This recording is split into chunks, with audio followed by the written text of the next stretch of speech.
Hello guys, Pandian ஸ்டோர்ஸில் அடுத்ததாக என்ன நடக்குதுன்னு சொன்னால், சக்திவேலுக்கும் முத்துவேலுக்கும் இடையில் பெரிய ஒரு பிரச்சனை நடக்குது. இதுக்கு யார் காரணம்னு சொன்னால் சக்திவேல் தான் காரணம். அதாவது சக்திவேலை பொறுத்த வரைக்கும் தன்னோட பையனை பற்றி யாருக்குமே சிந்தனை இல்லை. குமரனுக்கு கல்யாணம் நடக்கலைன்ற சிந்தனை இல்லாமல் அவங்க ராஜியை பற்றியும் கதிரை பற்றியும் தானே சிந்திச்சிட்ருக்குறாங்க. இவங்கள்ட பேச்சியெல்லாம் நான் கேட்கவே கூடாது. இவங்களுக்கு சொல்லாமலே என்னோட பையனுக்கு எல்லா சந்தோஷமான விஷயங்களையும் பண்ணி முடிச்சிடணுமெண்டு நினைக்கிறாங்க. அதாவது கல்யாணத்துக்கும் சொல்லக்கூடாது, நிச்சயதார்த்தத்துக்கும் சொல்லக்கூடாது, பொண்ணு பார்த்துட்டேன்றதும் சொல்லக்கூடாது, எதுவுமே சொல்லக்கூடாது என்ற மாதிரி நினைச்சிட்டாங்க. இருந்தாலுமே அவங்களுக்கு மனசு விடலை. என்னென்னு சொன்னால், இவங்க எந்த ஒரு விஷயத்துலையுமே தலையிடாமல் இருக்கிறாங்க. அப்படி இருக்கும்போது பாருங்க, நான் தனி ஆளாகவே என்னோட பையனோட கல்யாணத்தை பேசி முடிச்சிட்டேன். உங்களோட ஹெல்ப் ஒன்றும் எனக்கு தேவையில்லை. இந்த மாதிரி முத்துவேலுக்கு சொல்லணுமெண்டு நினைக்கிறாங்க. யாருக்கு முன்னால் சொல்லணுமெண்டு நினைக்கிறாங்கன்னு சொன்னால், எல்லாரும் முன்னாடியும் சொல்லணுமெண்டு நினைக்கிறாங்க.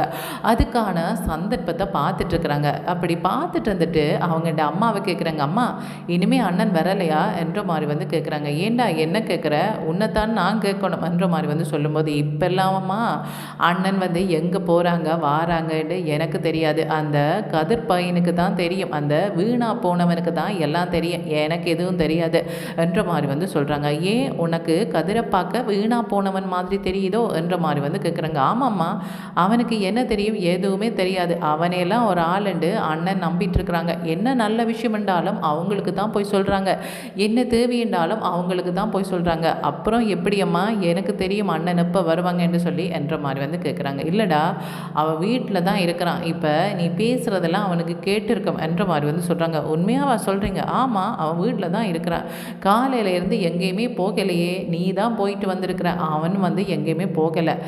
அப்புறமா அவன் சாப்பிட்றதுக்கு வரும்போது ஏதாவது பேசணும் வேண்டாம் பேசு, இப்போல்லாம் பேசி அவன் சாப்பிட்றதையும் குழப்பிடாத என்ற மாதிரி சொல்கிறாங்க. ஆமாம்மா பேசுகிறேன் என்ற மாதிரி சொல்கிறாங்க. இங்கே பாருடா, சாப்பிட்டதுக்கு அப்புறமா பேசு, அதுக்கு முன்னாடி பேசிடாத என்ற மாதிரி சொல்லும்போது, இப்போ என்னம்மா என்னமோ என்னை கண்டாலே பிரச்சனையை எடுத்துகிட்டு வந்த மாதிரி நினைக்கிறீங்க என்ற மாதிரி சொல்கிறாங்க. ஆமாடா, சக்திவேல் எங்கே இருக்கிறானோ அந்த இடத்துல பிரச்சனை தானாகவே வரும் போல இருக்குது, அப்படி தான் உன்னோட செயற்பாடெல்லாம் இருக்குது என்ற மாதிரி சொல்கிறாங்க. கொஞ்ச நேரம் கழித்து முத்துவேல் சாப்பிட்றதுக்கு வராங்க. எல்லாருமே சாப்பிட்றதுக்கு வர்றாங்க. அங்கே குமரனுமே உட்கார்ந்துருக்குறாங்க. குமரனுக்கு அந்த பொண்ணை கல்யாணம் பண்ணுறதுல ஒன்றும் விருப்பமே இல்லை. அவங்கள பொறுத்த வரைக்கும் என்ன விஷயம்னு சொன்னால், எப்படியாவது அரிசியை தான் கல்யாணம் பண்ணணும். ஆனால் அரிசி தான் இப்போ மாட்டேன்னு சொல்லிட்டாலே, அந்த குடும்பத்தில் இருக்கிறவங்களும் மாட்டேன்னு சொல்லிட்டாங்களே, இவங்களை சம்மதம் பண்ண வைக்கணும் என்று சொன்னால் என்ன பண்ணணும், இவங்களுக்கு பிடிக்காதவங்க இந்த வீட்டில் சம்மந்தம் பண்ண போகிறோம்னு சொன்னால், இல்லை நாங்களே கல்யாணம் பண்ணிடுறோம் என்ற மாதிரி சொல்லுவாங்கன்னு நினச்சாங்க. அதுக்குங்க வாய்ப்பே இல்லை. என்னப்பா இது, இவனுக்கு இப்படி ஒரு தலையெழுத்தா என்ற மாதிரி தான் அவங்க நினச்சிட்ருக்குறாங்க. இப்படி இருக்கும்போது சக்திவேல் என்ன சொல்கிறாங்கன்னு சொன்னால், தன்னுடைய அண்ணன் முகத்தை பார்க்காம தாயை பார்த்து சொல்கிறாங்க, அம்மா என்னோட பையனுக்கு கல்யாணம் நிச்சயமாச்சு, இன்னும் 2 நாளில் நிச்சயதார்த்தம் வைக்கலான்னு இருக்கிறேன், அதுக்கான டேட்டெல்லாம் குறித்து அங்கேயுமே எல்லா ஆயத்தமும் நடந்துட்டுருக்கோம் என்ற மாதிரி சொல்கிறாங்க. என்னடா இது ஒரு புது விஷயமா இருக்குது, நானே இதை உன்னிட்ட இருந்து எதிர்பார்க்கல, இந்த வீட்டில் உன்னோட அண்ணனை கேட்டு தான் எல்லா விஷயமும் செய்வேன், முக்கியமாக உன்னோட அண்ணன் ஒரு விஷயத்த பண்ணாதேண்டா கண்டிப்பாக நீ அதை பண்ண மாட்டேன், ஆனால் இப்போ கொஞ்ச நாளாகவே பார்த்துட்ருக்குறேன் உன்னோட அண்ணனுக்கு பிடிக்காத விஷயமா தேடி தேடி பார்த்து பண்ணுற மாதிரி இருக்குது, ஏன் அப்படி பண்ணுற, உன்னோட பையனும் சரி நீயும் சரி எப்போ தொடக்கம் இப்படி மாறினீங்க, அதை சொன்னால் நல்லா இருக்கும் என்ற மாதிரி சொல்கிறாங்க. அதுக்கு முத்துவேல் சொல்கிறாங்க, அம்மா அவனுக்கு என்ன விருப்பமோ அதை பண்ணிட்டு போட்டுமாம்மா, எதுக்கு எனக்கெல்லாம் சொல்லணும் நீங்கள் எதிர்பார்க்குறீங்க, பார்த்தீங்களா அண்ணனுக்கு எங்கள் மேலே அக்கறையே கிடையாது, இங்கே ஒருத்தன் கல்யாணம் பண்ணாமல் இருக்கிறானே, இவனை விட சின்ன பையங்களெல்லாம் கல்யாணம் பண்ணி போயிட்டாங்களே, அவன் பாவம் இல்லையாண்ட எண்ணமே இல்லை என்ற மாதிரி சொல்கிறாங்க. இதுக்கு முத்துவேல் சொல்கிறாங்க, இங்கே பாரு, உன்னோட பையனை பற்றி உனக்கு இருக்கிற அக்கறையை விட எனக்கு நல்லாவே இருக்குது, ஆனால் அவன் திருந்துறதா இல்லை, மற்றவங்களை ஏமாத்துறதே அவனோட வேலையாக வச்சுருக்கும் போது இவன் நம்பி யாராவது பொண்ணு கொடுப்பாங்களா, இவனை நம்பி நான் பொண்ணு கேட்டால் நாளைக்கு ஒரு பிரச்சனைன்னு சொன்னால் என்னட்ட கேள்வி கேட்க மாட்டாங்க, அதனால தான் நான் பின்வாங்கியிருக்கிறேன், இது உனக்கு புரியாதா என்ற மாதிரி சொல்கிறாங்க. அது சரி, நீ தான் எல்லாத்துக்கும் பிரச்சனைக்கு முதல் ஆளாக போகிற நீ ஆச்சே, அதனால் நீ பயப்படாமல் எல்லாத்துக்குமே முன்னுக்கு நிற்பேன், நான் யோசிக்கத்தானே செய்வேன் என்ற மாதிரி முத்துவேல் சொல்கிறாங்க. இல்லைண்ணா, நீங்கள் என்னோட குமரனில் அக்கறையே இல்லை, உங்களுக்கு எப்போ பார்த்தாலும் ராஜி என்ன பண்ணுறா, அந்த கதிர் என்ன பண்ணுறாங்க, அந்த 10க்கு 10 கடை வச்சுருக்கிற பாண்டியன் குடும்பத்தில் என்ன நல்லது நடக்குது அதை நினச்சி சந்தோஷப்படுறாளா தான் நீங்கள் நிற்கிறீங்க. இப்போ குமரனை பற்றியெல்லாம் யோசிக்கிறது இல்லை. அது தெரிஞ்சு தான் நான் நிச்சயதார்த்தத்துக்கு நாளே குறைச்சிட்டேன். நாளை இன்றைக்கு நிச்சயதார்த்தம். நீங்கள் வருவீங்களோ வரமாட்டீங்களோ எனக்கு தெரியாது. ஆனால் என்னோடய பையனுக்கு நிச்சயதார்த்தம் நடந்தே ஆகும் என்ற மாதிரி சொல்கிறாங்க. அதுக்கு முத்துவேல் சொல்கிறாங்க, இப்போ என்ன என்னையில் ஏதாவது குறை சொல்லணும், அப்போ தான் உனக்கு நிம்மதி என்ற மாதிரி நினைக்கிறேன். அப்படித்தானே? எங்கே பாரு, உன்னோட பையனுக்கு கல்யாணம் நடக்கிறதுல எனக்கு சந்தோஷம்தான். உனக்கு நீ நினைச்ச ஆசைப்பட்டதெல்லாம் நடக்கணுமெண்டு நினைக்கிற, அதுவும் உடனே நடக்கணுமெண்டு நினைக்கிற. பரவாயில்லை, நீ நினைச்சதை நீ நடத்திட்டு போ. அந்த இடத்துல நான் உனக்கு ஒரு அண்ணனா அவனுக்கு ஒரு பெரியப்பனா அந்த இடத்துல நிற்பேன். போதுமா? இது தவிர வேறு எதையுமே என்னட்ட எதிர்பார்க்காத என்ற மாதிரி சொல்லிட்டு போகிறாங்க. சொல்லிட்டு எழும்பி போகும்போது சரியாக அவங்கள்ட்ட கோலிங் பெல் அடிக்குது. யாரப்பா இந்த நேரத்தில் வந்திருக்கிறாங்க என்ற மாதிரி பார்க்கும்போது யார் ஒரு பொண்ணு தான் வெளியில் நிற்கிறாங்க. யார் இது என்று பார்த்தா அங்கே நிற்கிறது வேற யாரும் இல்லை. யார் என்று சொன்னால் மயில் தான் நிற்கிறாங்க. என்னம்மா உன்னோட வீடு அதுதானே, இங்கே நிற்கிற என்ற மாதிரி பார்க்குறாங்க. யாருன்னு சொன்னால் பழனி. இல்லை அவங்க ஒன்றும் உங்களை தேடியெல்லாம் வரலை, எங்களை தேடி வந்திருப்பாங்க, வாமா உள்ள என்ற மாதிரி கூப்பிடுறாங்க மயிலுவை. யாருன்னு சொன்னால் சக்திவேல். என்னடா இது இங்கே நடக்கிறதெல்லாம் அதிர்ச்சியான விஷயமா இருக்கே, நான் தான் இடம் தெரியாமல் வந்துட்டேனோ என்ற மாதிரி யோசிக்கிறாங்க பழனி. அப்புறமா மயிலு சொல்கிறாங்க, உங்களோட ஒரு சில விஷயம் பேசணும். பேசுகிறதுக்கு எனக்கு வயசு இருக்கா தெரியலை, இருந்தாலும் இந்த விஷயங்களை பெரியவங்க தான் பேசுவாங்க. நான் பேச வேண்டிய ஒரு சூழ்நிலைக்கு தள்ளப்பட்டுட்டேன் என்ற மாதிரி சொல்கிறாங்க. என்னம்மா உனக்கும் சரவணனுக்கும் ஏதாவது பிரச்சனைன்னு சொன்னால் நீ பாண்டியனோட தான் போய் பேசணும், அல்லது கோமதியோட போய் பேசணும். எங்கே பேசி என்னத்தையம்மா நீ சாதிக்க போகிற என்ற மாதிரி பழனி சொல்கிறாங்க. இல்லைண்ணே, நான் அதை பற்றியெல்லாம் பேச வரலை. நான் குமரனை பற்றியும் என்னோட தங்கச்சியை பற்றி தான் பேச வந்தேன். தங்கச்சி ஒன்றும் குமரனை லவ் பண்ணலை, நாங்களுமே குமரனை கல்யாணம் பண்ணி கொடுக்கணும்னு நினைக்கல. உங்களோட அண்ணன் எங்களோட வீட்டை பொண்ணு கேட்டிருக்கிறாங்க, அது நாங்கள் இல்லாத நேரத்தில். அப்படி இருக்கும்போது அம்மா அப்பாவுமே சரியென்று சொல்லிட்டாங்க. இந்த கல்யாணத்தில் எங்களுக்கு விருப்பம் இல்லை. இவரை பற்றி எங்களுக்கு நல்லாவே தெரியும். அரசியை ஒரு தடவை கடத்திட்டு போய் அவங்கள வாழ்க்கையை நாசமாக்க நினைச்சவங்க. அதனால் அரசியோட வாழ்க்கையை நாசமாக போச்சுன்னு சொல்லலாம். அப்படிப்பட்ட சூழ்நிலையில் என்னோட தங்கச்சியோட வாழ்க்கையை நாசமாக்க நான் விரும்பலை. இதை சொல்லிட்டு போக தான் வந்தேன். அம்மா அப்பா இந்த கல்யாணத்தை தடுத்து நிறுத்த மாட்டாங்க.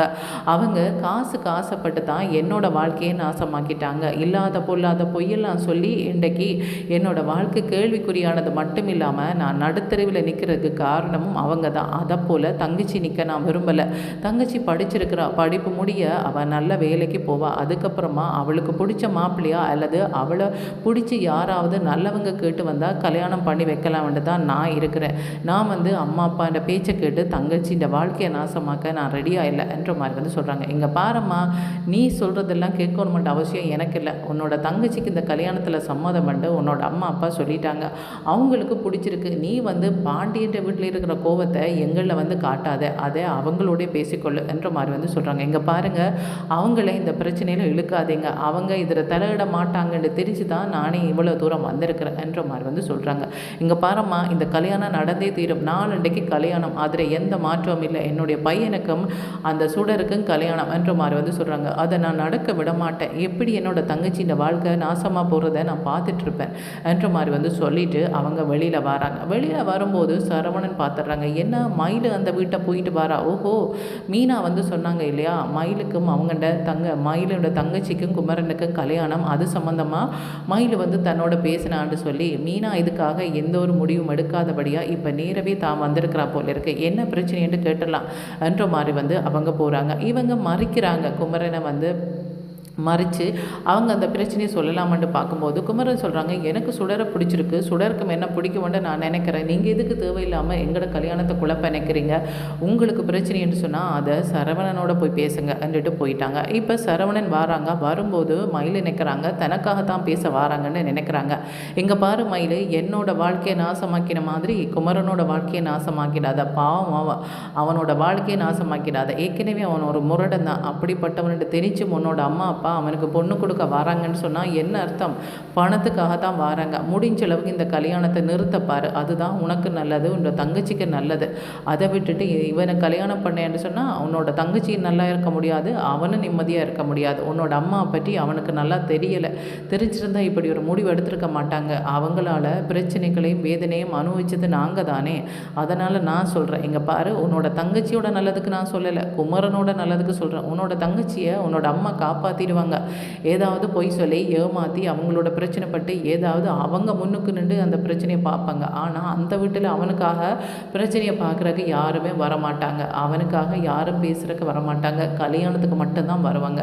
முடிஞ்ச அளவுக்கு இந்த கல்யாணத்தை நிறுத்த பாரு என்ற மாதிரி சொல்கிறாங்க. நீங்கள் இதை பற்றி பேச மாட்டீங்களா அண்டு கேட்கும்போது, நான் இதுக்கு பேசணும், அப்படித்தான் பேசினாலும் அவங்க கேட்பாங்களா? ஒன்ற வீட்டுக்காக பேசுகிறேன்னு அவங்க நினைப்பாங்க, அவங்களோட வீட்டுக்காக பேசுகிறேன்னு உன்னோட அம்மா நினைப்பாங்க. இது எனக்கு தேவையா? ஏன் இவ்வளோ நாளும் பட்ட வேதனை போதாதா? பழையபடி உன்னோட அம்மா எங்களோட வீட்டுக்கு முன்னால் ரெண்டு சத்தம் போடுறதுக்கு அதுக்கெல்லாம் நான் இடம் தர மாட்டேன் என்ற மாதிரி சொல்கிறாங்க. இப்போ பழனி சொல்கிறாங்க, சரவணா எதுக்கு இதை பற்றி பேச்சு விடு, அவங்க ரெண்டு குடும்பத்துக்கும் விருப்பம்ண்டா அவங்க கல்யாணம் பண்ணிட்டு போட்டும், அதனால் வர பிரச்சனையா அவங்களே பார்த்து கொள்ளட்டும் என்ற மாதிரி சொல்கிறாங்க. மாமா இவங்கள்ட அம்மா பற்றி உங்களுக்கு தெரியும் இல்லை எப்படிப்பட்டவங்கன்னு சொல்லி, இதெல்லாம் தெரிஞ்சா குமரன் இப்படி ஒரு முடிவெடுக்கிறான், அவனோட எப்படி பேசுகிறேன்னு எனக்கு தெரியலை, நீங்களாவது பேசி அவனுக்கு புரிய வைங்க என்று சொல்லிட்டு அவங்க போகிறாங்க. இதெல்லாம் குமரன் பார்த்து நிற்கிறாங்க. ஓஹோ நீ அரசியும் கல்யாணம் பண்ணி தரமாட்டேன், அங்கே சுடரையும் கல்யாணம் பண்ணக்கூடாதுன்னு நினைக்கிறியா? கண்டிப்பாக இந்த நிச்சயதார்த்தம் நடக்கணும், அப்புறமாவது அரசியோட மனசு மாறுதான்னு பார்ப்போம் என்ற மாதிரி நினைக்கிறாங்க. இவங்க நினைக்கிற மாதிரி இந்த கல்யாணம் நடக்குமா அல்லது கல்யாணத்தை மயிலை நினைக்கிற மாதிரி குழப்புவாங்களா? என்ன நடக்க போதுன்றது கைஸ் வெயிட் பண்ணி தான் பார்க்கணும். ஓகே, தேங்க்யூ, பாய்.